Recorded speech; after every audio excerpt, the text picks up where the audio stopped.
everyone, this presentation is called Transforming Grief. It's by Spence Life Coaching. I'm a trained DeMartini method facilitator in Canada, and I provide worldwide online service. I'm a transformation coach and a grief recovery coach. And like I said, I specialize in the DeMartini method, and we'll talk about that more later. So, why does grief catch us off guard? One of the main reasons it really catches us off guard is because we typically don't like to think about death or dying until it happens to someone we love. So it ends up really surprising us, and we're kind of left shocked. We're not prepared for when it happens, and we're just kind of left to deal with our pain, and we're extremely shocked and we feel extremely alone.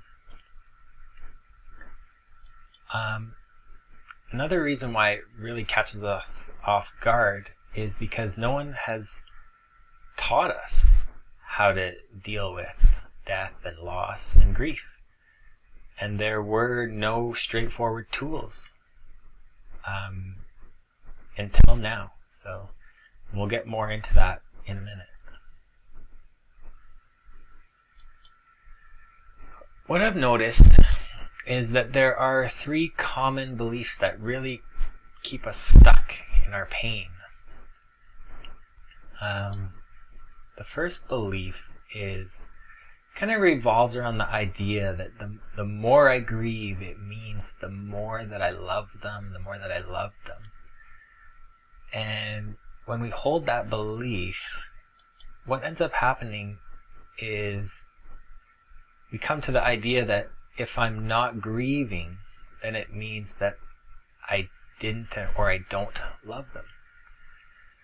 And you can see how that belief really holds you, can really keep you stuck, and it doesn't allow yourself, it doesn't give yourself permission to stop grieving. So let's just take a closer look at this belief. So if I'm not grieving, it means that I didn't or I don't love them. So is that really true? Can we absolutely know that that's true? That if you're not grieving, it means you don't love them? And how do you react and feel when you believe that thought? I mean, stuck would be one of them for sure. So yeah, let's look a little bit deeper, like how some common reactions to when they believe this thought. When they believe, if I'm not grieving, it means I didn't or I don't love them. We can feel depressed. So what emotions do you feel when you believe that? Hopeless. And how do you treat yourself?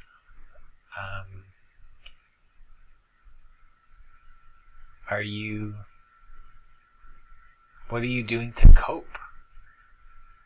How is that affecting your sleep?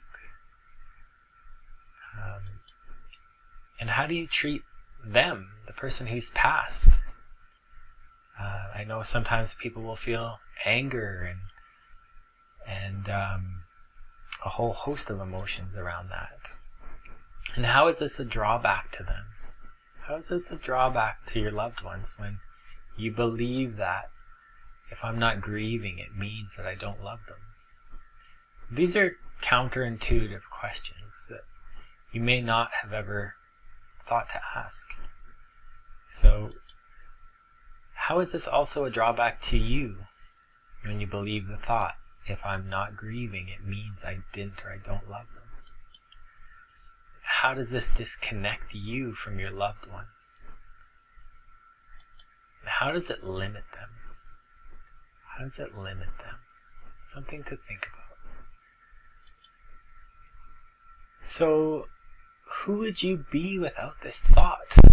If you didn't believe that if you're not grieving, it means you didn't or you don't love them. So you don't have that thought. Who would you be if you didn't equate grief with love? Who would you be if you gave yourself permission to feel peace? Just sit in that for a second. Just let yourself sit in that being, that thought doesn't exist. Who would you be?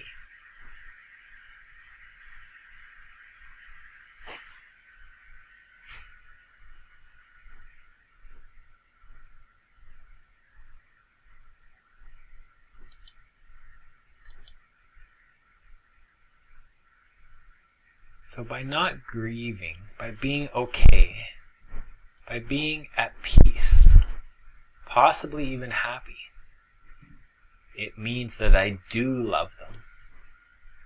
This is the opposite belief. Why is this true? How does this give us the opportunity to honor them? How does this serve them? How does it serve the world when we're in a higher state, in a peaceful state? And how does it serve you?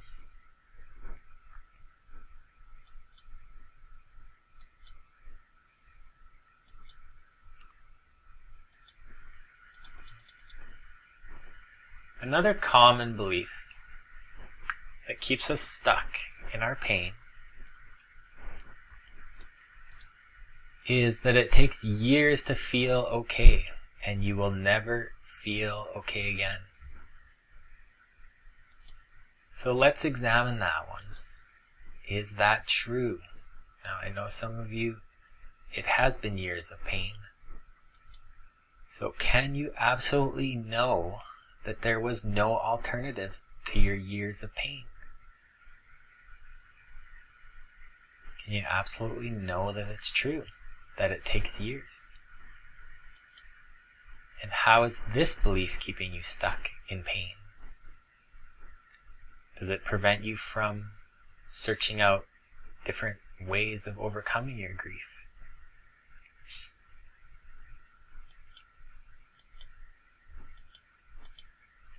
So there are 5 stages of grief that have been observed when there are no interventions. So denial, and they're not in any specific order, but denial, bargaining, depression, anger, and eventually acceptance. And yes, these steps do take years when there's no intervention. Now, with a little bit of research, you'll find that a 6th step has been discovered by some researchers and some people who specialize in grief, and it's meaning. The new 6th step is meaning. Meaning helps us to see things from a higher perspective. It usually only happens when we have some sort of epiphany, and we're able to connect the event to something meaningful. So the more epiphanies we have, and the more often we're able to have them, it means we have less suffering sooner.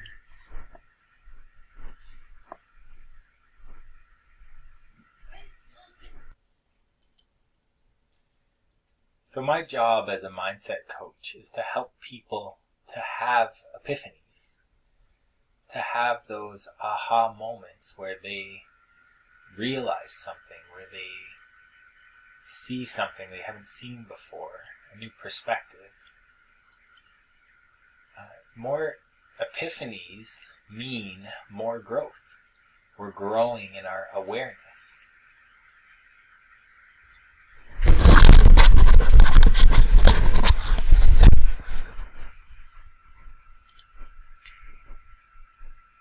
I've heard it said once that our pain may not grow smaller, but we can grow bigger. And that leads into the third belief that keeps people hurting and in pain. And it's that I can't change my way of thinking. We make conclusions and judgments based on our immediate situation, and those stay with us. And it's quite difficult to change your way of thinking if you've never been taught how to do it. But if we look objectively at ourselves, our own thoughts and perceptions are what cause the chemicals to be released in the brain, and these thoughts are what is causing the emotional pain and the physical symptoms to arise. And once we learn the tools to control our perceptions, then we are capable of change. And just to kind of give you a little picture so you can understand, we can have like these lower, more painful thoughts. So below the line are some of the painful thoughts and the painful outlooks that we can have. I can't, I lost, I want, I wish. And these lead to physical distress and health issues. There's a host of health issues that grief can cause. And my job is to help people to have these epiphanies and to slowly raise their awareness up and up this ladder, up the stairs, to neutrality, to acceptance, to peace, where we can have a sense of peace and where there isn't any pain. So again, my job as a transformation coach is to help you to have these epiphanies so that you can come out of a session with a completely different outlook on life and the situation. Epiphanies are the ladder to go up the scale of consciousness. And this is something I work with, where we have these painful thoughts down here in this red area. They're painful, they're stressful, and they have specific thinking patterns that go with pain. And they also have a view of life that goes along with it. And as you gain awareness, you end up moving up the scale. And you can move into a more peaceful, pleasurable state, a more balanced state.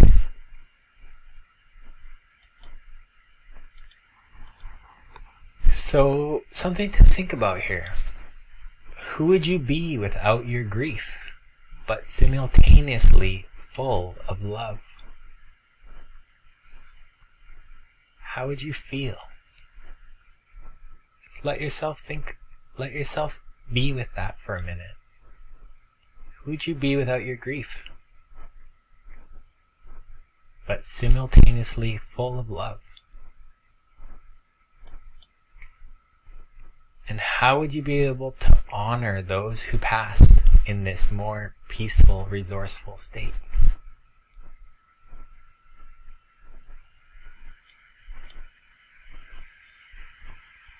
So the tool I love to use is the DeMartini method. And what it does is it helps you to raise your awareness. And actually, my goal here is to raise awareness of the DeMartini method. It's relatively unknown that people can use this method for grief. So I've discovered this process, and it's an effective 4-step grief recovery process, and I want to share it with the world. It can be done one-on-one or as a group, and it can even be done on your own once I show you the 4 steps. And on average, it takes approximately 2 to 3 hours, but maybe some people might want more time or to come back and do a follow-up session.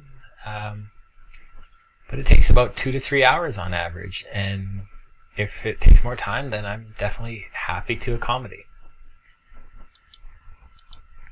Also, if you're not satisfied by the end of the session or sessions, if the process just doesn't work for you for whatever reason, we can either continue working on it if you want until we're complete, or you can get your money back, because I'm confident in this process.